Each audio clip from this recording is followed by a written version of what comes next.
Aujourd'hui, notre invitée, c'est Vita, qu'on va recevoir, la chanteuse qui va nous raconter tout son parcours, tout ce qu'elle a fait. Elle a sorti son documentaire, son album, sa tournée. Elle va nous raconter un peu aussi comment elle a galéré au début, les 7 années de galère, sa rencontre avec Diams, comment elle a explosé avec son featuring avec elle, avec les différents featuring, les énormes albums qu'elle va vendre, ensuite les échecs, puis les re-succès. Elle va nous raconter un peu son parcours.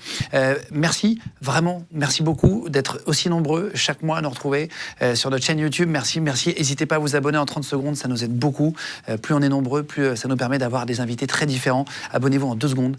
Si vous êtes sur YouTube, là, vous cliquez juste sur s'abonner, ça nous aide vraiment beaucoup. À commenter la vidéo aussi, ça permet à l'algorithme de pousser tout ça, pousser l'émission, à la liker, puis à mettre la petite cloche pour être au courant de la prochaine sortie. On vous sort 3 vidéos si vous découvrez les gens d'aujourd'hui. Une le mercredi, une le vendredi et une le dimanche. On vous met 3 interviews par semaine, ou parfois des documentaires qu'on essaye de vous proposer régulièrement. Et en podcast audio, vous êtes de plus en plus nombreux à nous retrouver. On est premier podcast de France, donc sur Spotify, sur Deezer et sur Apple Podcast notamment. Donc voilà, merci de mettre 5 étoiles sur les plateformes et merci de nous écouter de plus en plus nombreux aussi. Et c'est parti avec Vita sur Légende, on y va. Salut tout le monde, c'est Vita et je vais vous raconter toute mon histoire sur Légende. Bah voilà, bienvenue. Merci. Ça fait plaisir de te retrouver. Mais grave, tu dates On date tous les deux.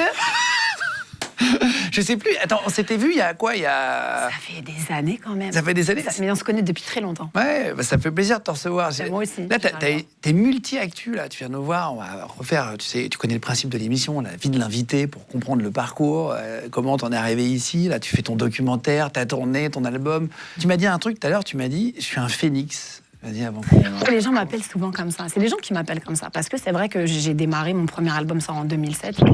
Et je le dis sur scène beaucoup. Là, on est en 2024. Et j'ai la chance d'être sur scène tous les soirs, de remplir des zéniths, de remplir un Bercy. J'ai la conscience que c'est pas donné à tout le monde. Et je remercie beaucoup mon public sur scène, tu vois. Parce que je me sens chanceuse. Je me dis qu'à un moment donné, tu peux sortir du cœur des gens. Et moi, j'ai l'impression que les gens me permettent de traverser le temps. Et ça, c'est un truc qui est fort.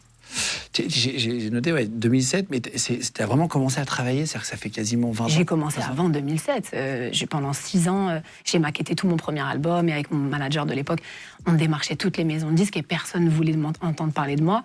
Et ça a démarré vraiment quand Diams a commencé à s'en mêler et qu'elle a dit « Moi, je vais signer un label chez Universal pour te produire toi, parce que personne ne voulait de moi. » Et ça a démarré véritablement au début des années 2000. Mais avant ça, il y a eu des années dans l'ombre à œuvrer.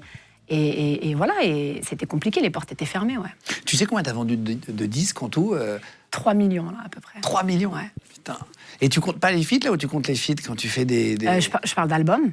D'albums, là Voilà. Après, tout ce qui est aujourd'hui le digital, les chiffres, moi, je les connais jamais. Quand on me sort les chiffres, c'est flippant, quoi. C'est en milliards de vues. Et moi, je suis vraiment pas quelqu'un qui a fait ce métier, tu sais, pour les chiffres, pour les trophées. Je regarde jamais en arrière. Et quand j'ai le malheur de faire ça, je me prends ça en pleine face et je craque. Et genre là, il y a 3 jours, j'étais sur scène à Lyon. Moi, je suis lyonnaise. T'es née à Mulhouse, t'es partie habiter à Lyon? Je suis née à Mulhouse, 2 ans, donc j'ai grandi toute ma vie à Lyon. Je suis allée à l'école à Lyon, j'ai travaillé à Lyon, j'ai acheté à Lyon d'ailleurs, j'ai un appartement à Lyon. Et quand je monte sur scène à Lyon, c'est Charlotte qui me rattrape. Ça veut dire que vraiment, je me revois en fait dans mes années de galère, dans mes allers-retours entre Paris et Lyon, et je me suis retrouvée sur scène et les gens étaient tellement hystériques. J'ai craqué en fait. Pendant 3 minutes, je n'ai pas pu chanter. J'étais en larmes parce que j'ai revu en fait toute ma vie. Et moi, je suis vraiment quelqu'un comme ça qui fonce tout le temps un peu. Je suis un peu tout le temps en pilote automatique. Et à un moment donné, je réactive le mode humain, tu vois. Et je me dis, waouh, en fait, il s'est passé des choses. Et c'est vrai que moi, je n'aime pas regarder derrière. Mais quand je regarde en arrière, je me dis effectivement, c'est merveilleux. Et mes rêves n'allaient même pas jusque-là, tu vois. Pour moi, je suis comblée.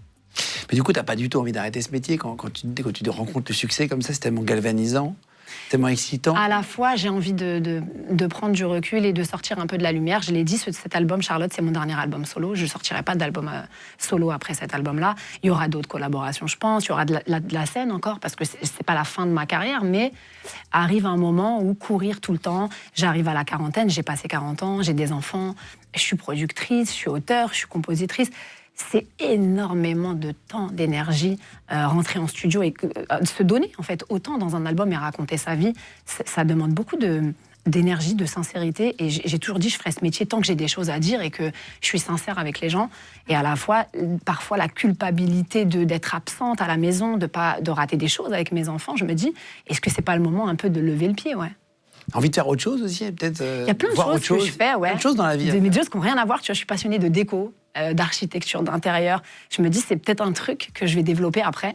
Moi, je peux passer 7 heures à choisir 2 couleurs de coussins et de papier peint et de matière.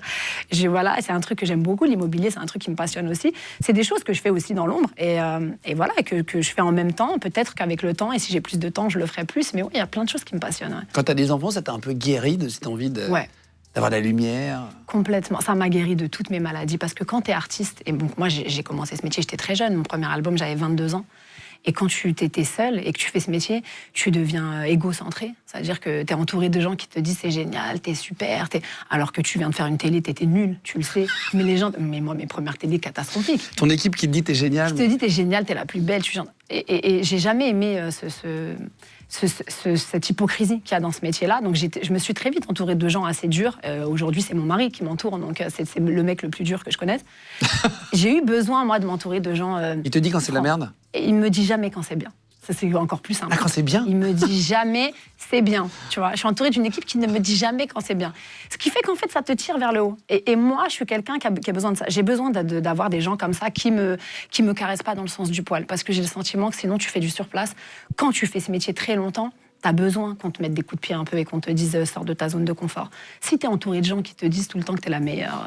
tu vas pas très loin. Tu t'endors, quoi. Tu t'endors, tu fais du surplace et tu te reposes sur tes acquis. Et c'est ça c'est le danger quand tu fais ce métier.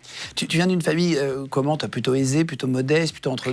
Très modeste. J'ai grandi, on le voit dans mon documentaire, j'ai grandi à la campagne dans un tout petit village, dans une petite maison très modeste. Mon père s'est saigné toute sa vie pour nous offrir une belle vie. Tu faisais quoi comme boulot? Mon père était dans la moto. Il m'a transmis cette passion pour la moto très jeune. Il travaillait en concession de moto toute sa vie. Et voilà, ma maman, c'était une mère au foyer. Et elle m'a justement transmis ces valeurs, tu vois, de femme qui s'occupe de sa famille, de ses enfants et qui adore être à la maison. Et d'ailleurs, moi, dès que je suis en off, je reste chez moi, je ne sors jamais. Et les gens me disent, mais si tu faisais pas ce métier, tu vas t'ennuyer. Et tu t'ennuierais si tu restais chez toi. Mais moi, j'adore être chez moi parce que j'ai une mère, justement, qui m'a appris quand tu es à la maison, tu as 1 million de trucs à faire. Et j'adore m'occuper de ma maison, de mes enfants. Et pour répondre à ta question, non, j'ai grandi dans un milieu très modeste et j'ai vu mes parents se saigner toute leur vie et se disputer beaucoup parce qu'il manquait d'argent, parce que c'était compliqué. Et je crois qu'inconsciemment, j'ai eu cette espèce de traumatisme de dès que tu rentres 1 euro, tu mets de côté. Et j'étais très, très économe. J'ai fait attention toute ma vie. Dès que j'ai gagné un peu d'argent après mon premier album, tout de suite, j'ai acheté un appartement.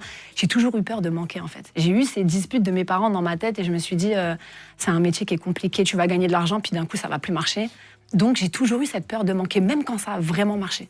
Est-ce que t'es pas bien quand t'es chez toi parce que justement, t'y es peu? Est-ce que c'est pas parce que justement... Alors on me dit souvent ça, j'ai des copines que je vois, elles, justement, parfois, pas malheureuses, mais qui s'ennuient parfois de ne pas être accomplies dans leur carrière professionnelle. Et moi, je leur dis, mais vous savez, le plus bel accomplissement, c'est la famille, déjà. C'est d'être une femme à la maison, qui s'occupe de ses enfants, qui a construit une famille, un foyer. C'est un métier à part entière d'être femme au foyer. C'est un métier de ouf. Mais c'est un métier de malade. Moi, je suis maman, je suis artiste en même temps. Mais je pense à 1 million de femmes qui travaillent, qui font des jobs 10 fois plus durs que le mien, et qui se lèvent le matin, qui s'occupent des gosses. Tu sais ce que c'est déjà dans une journée de te lever, t'occuper de tes gosses, t'occuper de ta maison, faire ton ménage. Le soir, tu rentres du boulot, si tu travailles en plus, faire à manger pour ton mari. Mais t'as envie de mourir, après, t'as envie de dormir. Après, quand on dit, mais attends, tu Et quand on dit à ces femmes qui ne travaillent pas, ah, t'es femme au foyer? Bah, ça va. Mais attendez, c'est un métier à part entière. Moi, je le dis et j'en suis consciente. Alors, peut-être que moi, justement, j'en ai marre de courir parce que je cours tout le temps. Quand je ne cours pas, mais ça fait des années que je suis comme ça, quand je suis off, je ne sors pas de chez moi. Ouais. Je suis tout le temps chez moi. Surtout quand tu fais des nuits et que t'as ton fils ou ta fille qui est un peu malade. Ah bah là, on peut en parler si tu veux, je suis en plein dedans. Et... c'est une catastrophe. C'est-à-dire que là, je dors mieux. Toi aussi? Ouais, bah, j'ai dormi dans une autre chambre ce soir. Enfin, je dors sur son tapis par terre, sur un matelas. Je campe. Parce que là, ma fille, elle me fait une crise depuis le début de la tournée. Je ne sais pas si c'est parce qu'elle sent que je pars. Et en fait, je dors mieux dans le tourbus 3 jours par semaine que chez moi. Alors que j'attends que ça de rentrer chez moi. Et elle se réveille toutes les 2 heures. Elle ne m'a jamais fait ça. Je pense qu'elle ressent peut-être un manque, tu vois. Et c'est ce qui me fait culpabiliser. Et donc, ouais, je dors mieux dans le tourbus en ce moment. C'était comment tes parents? Ils étaient du coup pas du tout dans l'artistique? Pas du tout. Pas du tout. Ils étaient plutôt stricts, plutôt cool. J'ai eu un père très strict. Très, très strict. Mon père, c'est vraiment l'éducation française traditionnelle. Tu mets les coudes sur la table, tu te prends...